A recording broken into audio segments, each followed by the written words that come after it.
Hi lovely people, so glad you are here on Amala Mithun. Welcome to my channel. വളരെ easy ആയിട്ടും tasty ഉള്ള ഒരു egg ലോലിപോപ്പിൻ്റെ recipe ആയാലും ഇന്ന് നമ്മുടെ വീഡിയോ ആദ്യമായിട്ടാണ് കാണുന്നതെങ്കിൽ വീഡിയോ കാണുക. വീഡിയോ കണ്ട് ഇഷ്ടമായ ലൈക്കും സബ്സ്ക്രൈബും ചെയ്യണേ. ഞാനിവിടെ 5 എഗ്സ് എടുത്തിട്ടുണ്ട്. എല്ലാവർക്കും അറിയാവുന്ന കാര്യം തന്നെ നമുക്കൊന്ന് ബോയിൽ ചെയ്തെടുക്കാം. പ്രഷർ കുക്കറിൽ ജസ്റ്റ് 1 വിസിൽ മതി. എഗ്ഗിൻ്റെ തോടെല്ലാം നീക്കിയതിന് ശേഷം ഇനി എഗ്ഗ് ഒന്ന് ഗ്രേറ്റ് ചെയ്തെടുക്കാം. ഇനി ഗ്രേറ്റർ കയ്യിലില്ലെങ്കിൽ ചെറുതായിട്ട് നമ്മൾ അരിഞ്ഞെടുത്താലും മതി. അങ്ങനെ എല്ലാ എഗ്ഗും നമ്മൾ ഗ്രേറ്റ് ചെയ്ത് കഴിഞ്ഞു. ഇനി ഇതിലേക്ക് ആവശ്യമായ ഇൻഗ്രീഡിയൻസ് നമുക്ക് ചേർത്ത് കൊടുക്കാം. തൊലി പൊളിച്ചെടുത്ത് 4 അല്ലി വെളുത്തുള്ളി നമുക്ക് ഗ്രേറ്റ് ചെയ്ത് ഇട്ട് കൊടുക്കാം. ദെൻ സ്മോൾ പീസ് ഓഫ് ജിഞ്ചറും കൂടി ഗ്രേറ്റ് ചെയ്ത് നമുക്കിനി ഇട്ട് കൊടുക്കാം. ചെറുതായി ചോപ്പ് ചെയ്ത ഓണിയനും കൂടി ആഡ് ചെയ്യാം. 2 പച്ചമുളക് ചെറുതായി അരിഞ്ഞത്, കറി ലീവ്സും ചെറുതായി അരിഞ്ഞത് ആഡ് ചെയ്യാം.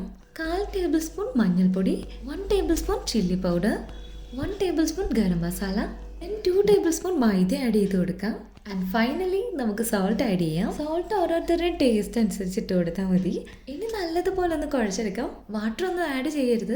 ആഡ് ചെയ്ത ഇൻഗ്രീഡിയൻസ് എല്ലാം എഗ്ഗിൽ നല്ലതുപോലെ മിക്സ് ആയിട്ടുണ്ട്. ഇനി ഇത് ഓരോന്ന് ചെറിയ ബോൾസ് ആക്കി നമുക്ക് എടുക്കാം. ഓരോരുത്തരുടെ ഇഷ്ടത്തിനനുസരിച്ച് ബോളിന്റെ വലുപ്പം ആക്കാം. ഞാൻ ഈ ഒരു സൈസിലാണ് ബോളാക്കി എടുത്തേക്കുന്നത്. എഗ്ഗിൽ നമ്മൾ മൈദ ആഡ് ചെയ്യുന്ന കാര്യമുണ്ട്. ഇപ്പൊ മൈദ ഇല്ലെങ്കിൽ കോൺഫ്ലോർ ഓർ റൈസ് ഫ്ലോർ ആയാലും കുഴപ്പമൊന്നുമില്ല, നല്ല ടേസ്റ്റ് തന്നെയാണ്. അങ്ങനെ നമ്മളുടെ എഗ്ഗെല്ലാം നമ്മൾ ബോൾസ് ആക്കി എടുത്തിട്ടുണ്ട്. ഇനി ഒരു പ്ലേറ്റിലോട്ടോ ബൗളിലോട്ടോ നമുക്കൊരു എഗ്ഗ് പൊട്ടിച്ചൊഴിക്കാം. നന്നായിട്ടൊന്ന് ബീറ്റ് ചെയ്തെടുക്കാം. എഗ്ഗ് നമ്മൾ നല്ലതുപോലെ ബീറ്റ് ചെയ്തെടുത്തിട്ടുണ്ട്. സോൾട്ട് ഒന്നും ഇടേണ്ട ആവശ്യമില്ല, വേണമെങ്കിൽ ഇടാം. ഇനി നമുക്ക് ബ്രെഡ് ക്രംസ് തയ്യാറാക്കാം. അതിനായിട്ട് ഞാൻ 4 ബ്രെഡ് എടുത്തിട്ടുണ്ട്. ചെറിയ ജാറിലോട്ട് ബ്രെഡ് 4 പീസസ് ആക്കി ഇട്ട് കൊടുക്കാം. ജസ്റ്റ് ഒന്ന് പൊടിച്ചെടുക്കാം. ബ്രെഡ് ക്രംസ് ഇവിടെ റെഡി ആയിട്ടുണ്ട്. ദെൻ സ്റ്റൗ ഓൺ ചെയ്യാം. പാൻ എടുത്ത് വെക്കാം. ഫ്രൈ ചെയ്യാൻ ആവശ്യമായിട്ടുള്ള ഓയിൽ നമുക്ക് ഒഴിച്ചു കൊടുക്കാം. ഇനി ബോളിനെ എഗ്ഗിലൊന്ന് മുക്കിയെടുക്കാം. എഗ്ഗിൽ മുക്കിയെടുത്ത നമ്മളുടെ ബോളിനെ ഇനി പൊടിച്ചു വെച്ച ബ്രെഡ് ക്രംസിൽ നല്ലതുപോലെ ഒന്ന് കോട്ട് ചെയ്തെടുക്കാം. കോട്ട് ചെയ്തെടുത്ത ബോള് ഇനി ചൂടായ എണ്ണയിലോട്ട് നമുക്ക് ഇട്ട് കൊടുക്കാം. അങ്ങനെ കോട്ട് ചെയ്ത് വെച്ചാൽ ഓരോ ബോൾസും നമുക്കിനി വെച്ചു കൊടുക്കാം. ഫ്രൈ ആയി കിട്ടാൻ ഒരുപാട് ടൈമൊന്നും എടുക്കത്തില്ല, ജസ്റ്റ് ഒരു 5 മിനിറ്റ്സ് എടുക്കൂ. ഞാനിവിടെ റിഫൈൻഡ് സൺഫ്ലവർ ഓയിലാട്ടോ യൂസ് ചെയ്തേക്കുന്നത്. ഒരു ബ്രൗൺ കളറൊക്കെ ആകുന്നവരെ നമുക്ക് നല്ലതുപോലെ ഒന്ന് ഫ്രൈ ചെയ്തെടുക്കാം. നല്ലതുപോലെ ഫ്രൈ ആയിട്ടുണ്ട്. ഇനി നമുക്ക് കോരി മാറ്റാവുന്നതാണ്. ഓയിലൊക്കെ പോയതിന് ശേഷം നമുക്ക് പ്ലേറ്റിലോട്ടോ ബൗളിലോട്ടോ ട്രാൻസ്ഫർ ചെയ്യാവുന്നതാണ്. ഫ്രൈ ചെയ്തെടുത്ത ബോൾസിലോട്ട് നമുക്കിനി ടൂത്ത് പിക്കോ ഇല്ലെങ്കിൽ ചെറിയൊരു കുഞ്ഞ് സ്റ്റിക്കോ വെച്ച് കൊടുക്കാം.